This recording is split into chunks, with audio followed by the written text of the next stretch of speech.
DJ Rails. Like, man, go straight to the studio. You need to do that cash note. Shout out to Cash Out, man, all that. DC, ATL.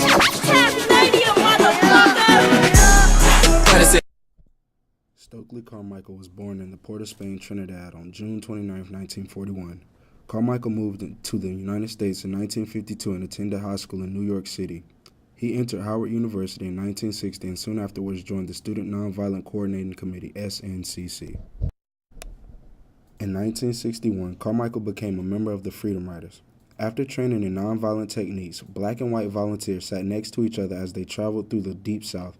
Local police were unwilling to protect these passengers, and in several places they were beaten up by white mobs. In Jackson, Mississippi, Carmichael was arrested and jailed for 49 days in Parkman's Penitentiary.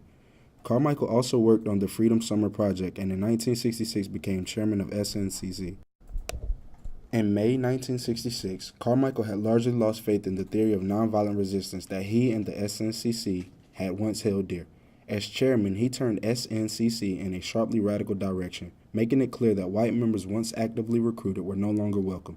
The defining moment of Carmichael's tenure as chairman, and perhaps of his life, came only weeks after he took over the leadership position of the organization.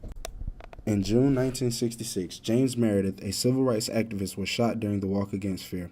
Carmichael decided that the SNCC volunteers should carry on the march in his place, and upon reaching Greenwood, Mississippi on June 16th, an enraged Carmichael gave the address for which he would forever be best remembered.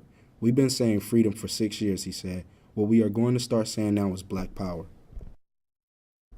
The phrase Black Power quickly caught on as the rallying cry of a younger, more radical generation of civil rights activists. The term also resonated internationally, becoming a slogan of resistance to European imperialism in Africa.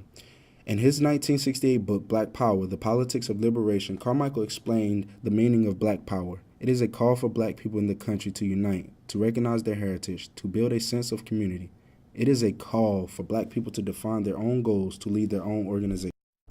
In 1967, Carmichael traveled outside the United States to visit with revolutionary leaders in Cuba, North Vietnam, China, and Guinea.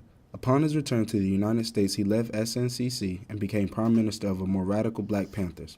He spent the next 2 years speaking around the country and writing essays on black nationalism, black separatism, and increasingly Pan-Africanism, which ultimately became Carmichael's life cause. In 1969, Carmichael quit the Black Panthers and left the United States to live in Conakry, Guinea, where he dedicated his life to the cause of Pan-African unity. "America does not belong to the blacks," he said, explaining his departure from the country. Carmichael changed his name to Kwame Ntara to honor both President of Ghana and President of Guinea. In 1968, Carmichael married Miriam Makeba, a South African singer. After they divorced, he later married a Guinean doctor named Marlo Tilbury. Although he made frequent trips back to the United States to advocate Pan-Africanism as the only true path to liberation for black people worldwide, Carmichael maintained permanent residence in Guinea for the rest of his life.